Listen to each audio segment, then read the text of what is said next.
Yang kelima, itu adalah pengecekan ketidakberatan tingkat lemah ya. Tingkat lemah ini diperoleh dengan cara kita membandingkan kekuatan geser ini ya, kekuatan geser tingkat dibanding dengan kekuatan geser tingkat di atasnya, itu apakah kecil dari 80% atau tidak, gitu. Itu cara mengeceknya dengan cara membandingkan kekuatan tingkat. Nah, seperti yang sudah saya sampaikan di penjelasan, eh, kekuatan tingkat ini kita dekati ya di awal ini dengan kekuatan tingkat sama dengan gaya geser tingkatnya dibagi nilai pi. Artinya berbanding lurus dengan gaya geser tingkat, gitu. Nah, pertanyaannya, gaya geser tingkat ini dapat dari mana? Gitu. Gaya geser tingkat itu dapat dari akumulasi gaya-gaya lateral akibat beban gempa. Contoh ini kan bangunan 5 lantai, 1, 2, 3, 4, 5. Ini F5, ini F4, ini ada F3, ini F2, ini F1. Nah, di sini tentu saja kita bertanya-tanya, bukankah kita belum hitung beban gempa? Lalu dari mana nilai F-nya gitu ya? Di sini untuk pengecekan ini memang kita mendekati dengan metode static equivalent terlebih dahulu tanpa harus tahu sebenarnya nilai gaya gempanya berapa. Kenapa seperti itu? Karena ini. Nah, karena gaya seismik atau gaya distribusi gaya seismik per lantai dari SNI 1726 kalau didekati dengan metode static equivalent, maka caranya adalah dengan gaya geser dasar dikalikan faktor CV-nya gitu. Sedangkan faktor CV adalah perbandingan antara berat lantai dikali tinggi lantai pangkat K dibagi kumulatif dari berat lantai kali tinggi lantai pangkat K. Gitu. Tinggi lantai, jadi bukan tinggi antar lantai.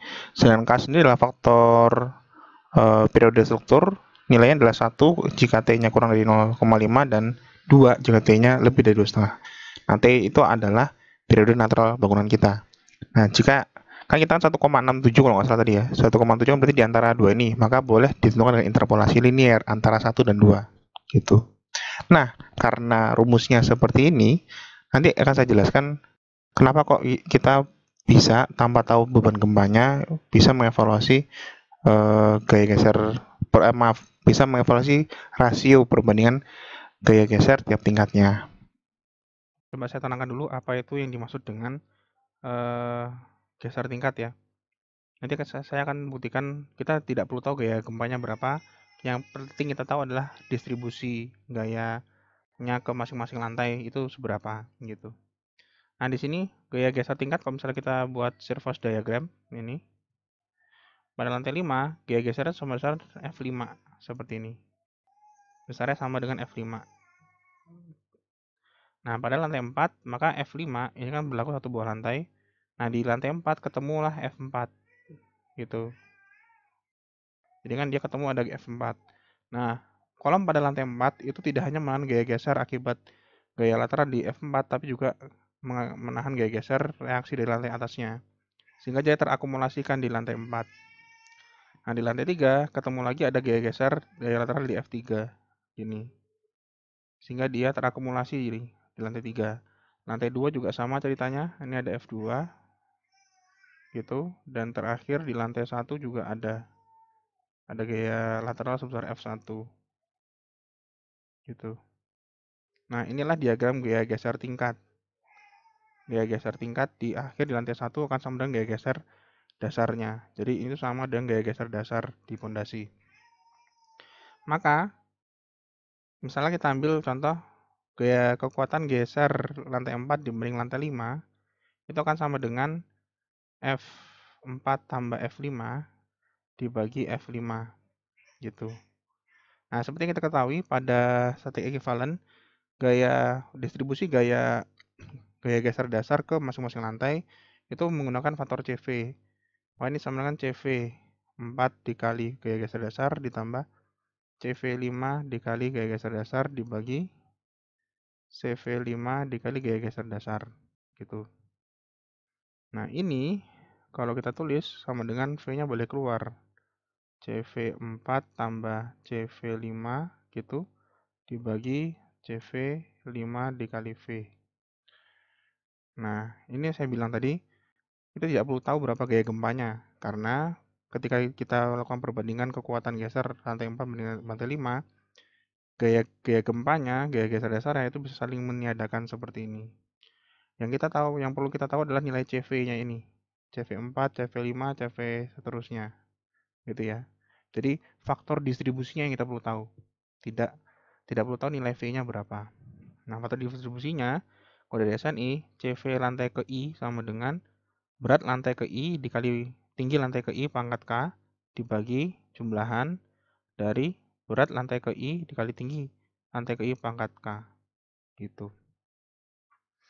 Itu ya. Ingat nilai K itu jika T bangunan itu 0,5 maka nilai K-nya adalah 1,0. Tapi jika T bangunannya itu 2,5 maka nilai K itu adalah 2,0. Untuk nilai T bangunan antara setengah detik sampai 2,5 detik, maka boleh menggunakan interpolasi linear. Gitu ya, gitu. Nah, berarti kan intinya kita harus cari CV ini nih. Untuk cari CV ini kan, berat lantai tahu nggak kita? Tahu, karena di awal tadi pas kita ngecek apakah model kita benar, kita menggunakan berat lantai. Tinggi lantai tahu? Tahu. Kemudian nilai K itu membentukkan nilai T bangunan. Nilai T bangunan sudah tahu belum? Tahu dari program analisis struktur gitu ya. Tadi kita sudah di awal sudah kita evaluasi nilai T bangunan kita. Nah, artinya kita bisa langsung praktek saja ke Excel tentang bagaimana cara menghitung tidak beraturan tingkat lemah. Gitu. Ini kita lengkapi ya. Jadi kan berat lantainya sudah kita cek tadi, errornya cuma 2,8%, maka masih oke. Kemudian tinggi lantai kita urutkan dari 40 meter sampai dengan 4 meter. Menilai K, kita melakukan interpolasi linear. Karena kalau nilai T-nya setengah detik, maka dia 1, 2,5 detik, dia maka 2. Nah, kita nilai T kita adalah 1,647. 1,647. Nah, berapakah nilai K-nya? Itu interpolasi linear, ketemunya 1,57 gitu ya. Nah, untuk interpolasi linear saya rasa kalian sudah sangat paham, jadi tidak perlu saya jelaskan lagi. Kita lakukan sama dengan berat lantai dikali tinggi lantai pangkat K.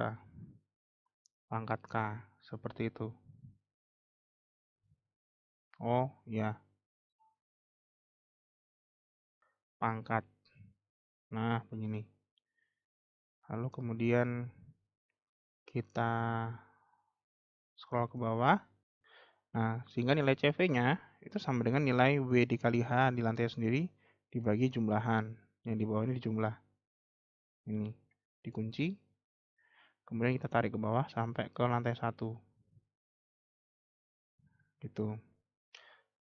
Kemudian gaya gesernya itu adalah akumulasi.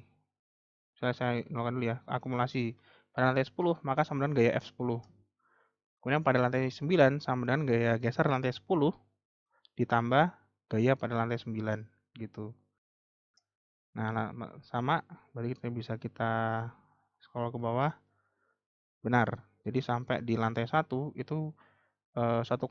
Jadi seluruh gaya geser dasar itu bekerja pada seluruh lantai 1 gitu ya. Nah, kemudian bisa kita bandingkan berapakah kekuatan geser tingkat dan tingkat di atasnya. Itu cuman menggunakan CV saja, tidak perlu nilai V. Gitu ya. Sama dengan kuat geser lantai 1 dibanding kuat geser lantai 2. Gitu.